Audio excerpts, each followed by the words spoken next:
I get asked a lot why we started Toothpillow, and it really just comes down to we wanted to make this treatment way more accessible to all the kids. There's an estimated 30 million kids just in the US, and I mean, tens of millions more throughout the world. And this treatment can be so life-changing. Like, our kids are already amazing, but we really just want to get them on their best pathway for success. I have my own personal experience with this. Back in 2019 is when I first learned about this. It's not like I came from a family of dentists or anything, but in 2019, I started working with a great company called Vivos Therapeutics. They're kind of a pioneer in this space of helping develop new treatments to address the underdeveloped jaws as well as sleep and breathing disorders. And so it was when I was working with them that I realized that, man, this really affects my own family. My kids, I have a total of 5 amazing kids, and I have twins that were in 2nd grade at the time. 1 boy, 1 girl, Jaylee and Jacoby. And they were going to school, and in their class, the teacher would keep track of their behavior during the day. As they were behaving well, they would clip up on this chart. Behaving poorly, they would clip down, and then they would color in their daily journal and bring that home to the parents so that you could see how they were doing. And my son, his colors were not good. They were reds and yellows and oranges, and those were the colors indicating that maybe he had to clip down multiple times during the day.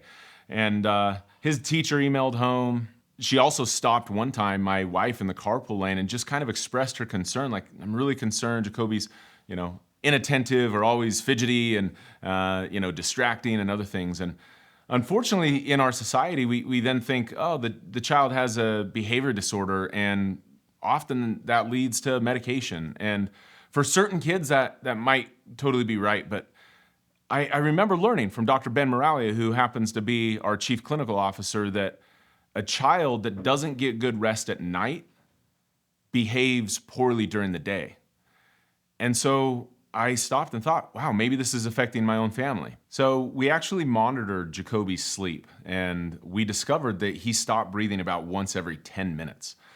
He had an event called an apnea or a hypopnea, where he would stop breathing and then he'd have to breathe again. And again, we were mostly unaware of this. Like, we hadn't known that was an issue, but gosh, after discovering that's constant night after night where he would have these things. No wonder he would wake up unrested, and then again that can create a daytime behavioral challenge.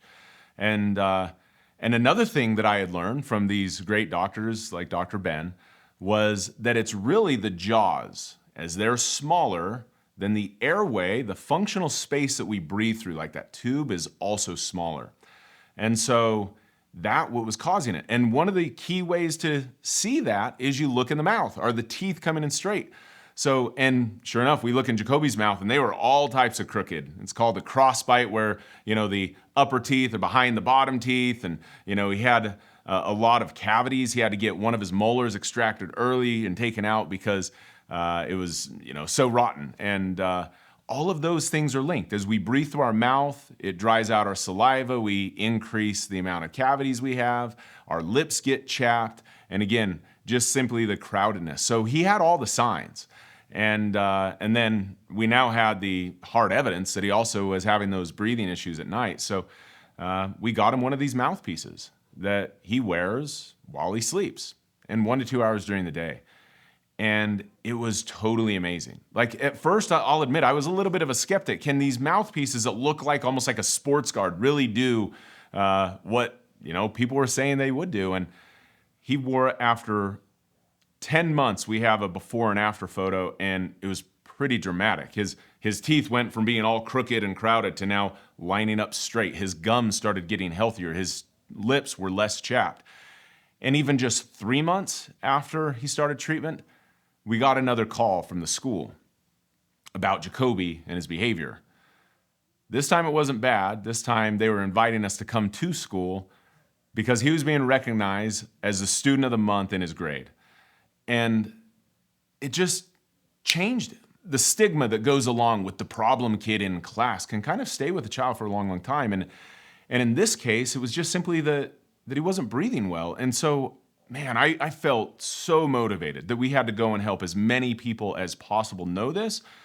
and then get access to this. Because even though the American Dental Association has said all dentists are supposed to be doing this, it's still only about 5% of dentists have started doing this in their practice. And so if you go out the street and go to any dental office, chances they probably aren't aware of this and might just say, oh, they'll grow out of it or do something like that. And fortunately, there is an elite group of dentists that are on the leading edge of this type of science and research and treatments. And so we wanted to make it so that you and every other family, if they can learn about this, then get connected to a highly trained dentist, and then get the answers that you have to the questions and concerns you have, and hopefully just help get your kid on the right path, just like Jacoby, because I know that he's just one of so many kids out there that are just simply not getting the quality of sleep. And there's a whole bunch of also benefit. My daughter didn't have those issues. She was breathing still well. Her teeth were a little bit crooked. Her bite was not lined up perfectly. She also went to this treatment. She has been a perfect patient, and her mouth is a perfect smile. In fact, she's one of the models in a lot of our videos now, and she's not gonna need braces. Jacoby, my son, he might still need a little bit of braces to align those teeth, but what we really focused on was the foundation first.